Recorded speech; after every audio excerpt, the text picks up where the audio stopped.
Here's how to say goodbye to blurry videos thanks to my top tips and tricks.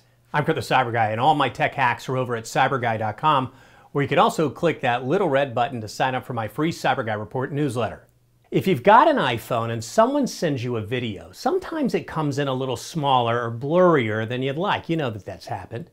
The first reason this happens is the video was compressed because of size limitations on the attachments. My first tip is to see if they can trim the video and send it again, and be sure you both have a strong Wi-Fi connection.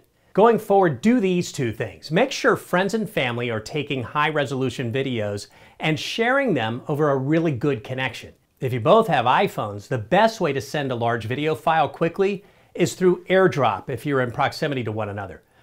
Next, try restarting your phone. Sometimes your carrier just needs a little reboot to reconnect and receive a video in its full resolution. If those steps don't work, my next tip is to sharpen the video yourself to help take out some of that blur. Save the video to your camera roll, open it up, and tap Edit. Then tap Adjust and select Sharpness. Adjust how sharp you want to make the video using the slider. On Android, open the video and tap the Edit icon, which is that little pencil. Then tap the icon that looks like a sun, and scroll until you hit the Sharpness setting. Then use the slider to adjust the sharpness.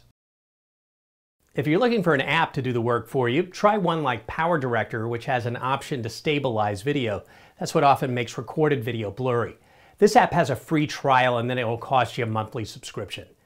For more of my tips and tricks in all your devices, head to cyberguy.com, and while you're there, be sure to sign up for that Cyber Guy Report newsletter.